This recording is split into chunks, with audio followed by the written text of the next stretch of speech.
Contexto sociológico.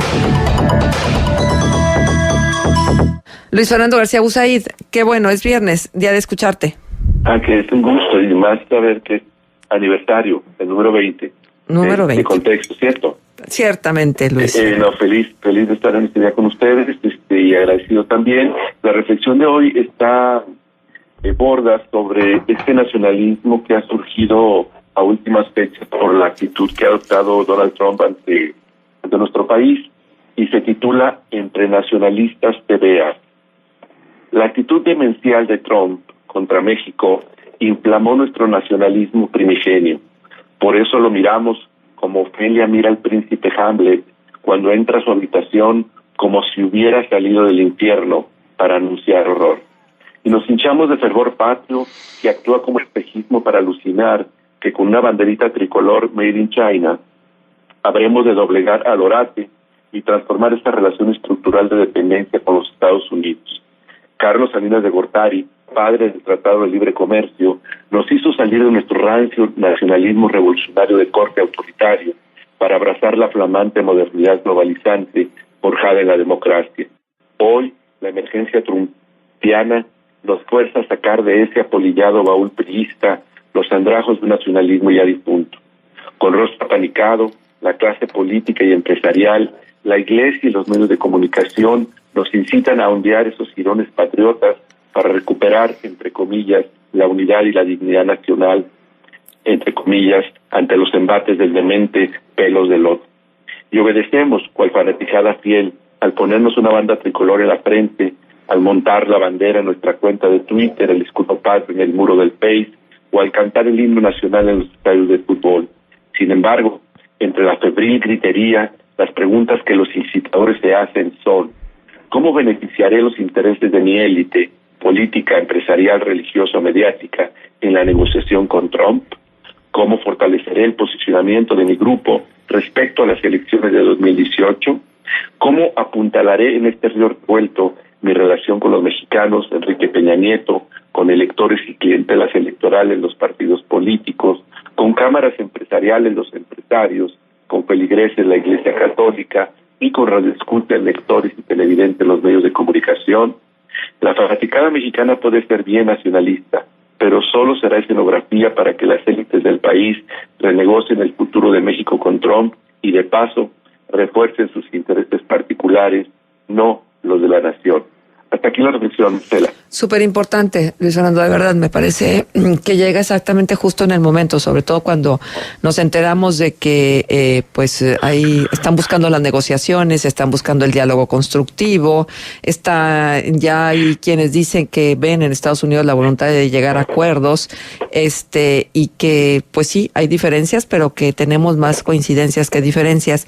Y por otra parte está esta postura de los gobiernos, alentados por todo esto que tú nos has descrito, y por otro lado está esta sensación de indignación de los mexicanos y esta defensa a ultranza que se supone tendríamos que vivir todos los días de las amenazas que se ciernen sobre el país, que no necesariamente se apellidan Trump, ni tampoco tienen que ver con Estados Unidos, sino que hay muchísimas más amenazas que en lo cotidiano pueden ser más letales que la relación que tenemos con el país vecino. Sí, definitivo. Mira, en la reflexión que compartíamos, que compartía con nuestro público de escucha y con ustedes la semana pasada, quedaba muy claro cómo había aspectos muy preocupantes que nosotros criticamos en Trump y en sus seguidores, que más sin embargo están profundamente enraizados en nuestro comportamiento cotidiano. Hablaba yo de racismo, discriminación, si bien recuerdas, de homofobia, de misoginia y de violencia también. Entonces, en ese sentido, nos parecemos más a ellos de lo que imaginamos, ¿verdad? Y al rechazarlos, no alcanzamos a entender la importancia de hacer esa reflexión autocrítica para también evaluar lo que somos como país y como cultura, ¿no? En ese sentido coincido contigo plenamente, Marcela. Ajá. ¿Sabes, Luis Fernando? En Gestalt hay una frase, no me gusta, pero hay que emplearla, y en Gestalt la frase es: lo que te choca, te checa. Tendríamos que claro, buscar, o sea, ¿por qué nos está chocando tanto esto que nos está pasando con Estados Unidos? ¿Por qué nos choca tanto Trump? ¿Qué vemos en él que nos hace que reaccionemos de esta manera? Y si estamos reaccionando de esta manera, ¿cuáles son esas circunstancias que nos hacen reaccionar, que a lo mejor tenemos nosotros, o bien nos vamos al opuesto, al contrario por completo? ¿Qué nos gustaría tener de ellos que no tenemos nosotros?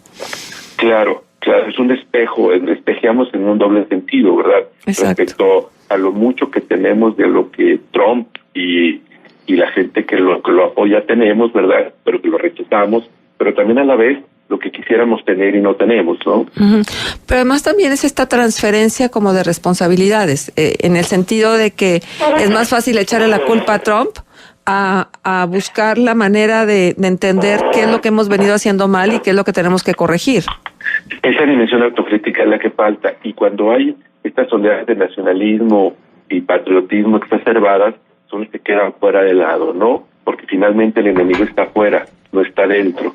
Y un poco la reflexión a la que apuntamos tú y yo en este caso es hacer esa reflexión hacia nuestro interior, ¿no? Ajá. Fíjate que hoy en el país, en la versión global, sale una fotografía de Mancera, pues, prácticamente el gobernador de la Ciudad de México. Si la unidad nacional es de los mexicanos, no con el gobierno de Peña Nieto, porque hay quienes también están tratando de entender si este cerrar filas por México es cerrar filas también con Enrique Peña Nieto. Y entonces, en ese sentido, hace rato decía Juan, y lo decía bien, tenemos pues una buena racha del gobierno federal porque le han atinado a algunas declaraciones y algunas posturas del presidente. Sin embargo, ¿tú crees que haya esta criticidad como para saber diferenciar que sí nos mueve México y nos duele que vayamos a tener un muro en la frontera y nos duele que nuestros compatriotas sean discriminados y sean expulsados de ese país? Nos duelen un montón de cosas, pero eso vamos a ser capaces de hacer la diferencia entre lo que significa el actuar del presidente y lo que significa nuestro propio nacionalismo. Mira, es muy difícil, y tú hacías la pregunta el último sábado que estuve ahí y que tuve la oportunidad de estar ahí en Gren con ustedes, cuando me decías, bueno, estamos con México, pero no con Enrique Peña Nieto. Yo coincidía en ese momento, pero después me puse a pensar y mi pregunta era, bueno, ¿el México de quién? ¿Definido desde dónde? Porque finalmente hay un elemento de poder que no podemos hacer a un lado. El México y lo que resulte de México, por ejemplo, en términos de las elecciones con Trump, no está definido desde circunstancia particular tuya o la mía, o de cientos de miles de mexicanos que en este momento estamos enarbolando el deseo de una unidad entre mexicanos. Ese futuro, como el pasado, ¿verdad?, y el presente, está definido por las élites que tienen el poder. Y en esa medida, ¿verdad?, ellos van a negociar el futuro de México, no nosotros, ¿verdad? Entonces ahí la decisión es muy importante, es decir, ¿a qué México nos referimos?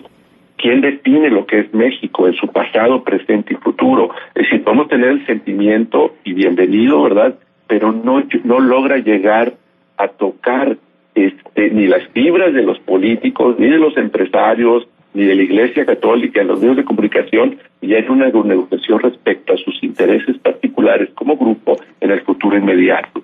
Entonces, en ese sentido, sí hay que preguntarnos, bueno, si estamos con México, pero ¿cuál es el México de quién? ¿Definido desde dónde? ¿Definido para qué o por qué? Entonces, esa sería una primera reflexión. La otra, como bien lo decías tú, no alcanza a darnos la criticidad como para hacer esa reflexión, espejearnos con Trump, con la gente que lo apoya, ¿verdad?, en el sentido de reconocer las muchas carencias que tenemos, que nos hacen muy similares a ellos, pero también diferentes en cuanto a lo que quisiéramos ser y no somos, ¿no? Sería un poquito la reflexión mía, ¿no? Bien, pues nos quedamos con esta reflexión y le daremos vueltas y ya nos encontraremos nuevamente el próximo viernes, Luis Fernando. Muchísimas gracias por estar. Al contrario, el gusto es mío. Gracias. Bye. Luis Fernando García Busaid estuvo con nosotros en el contexto sociológico.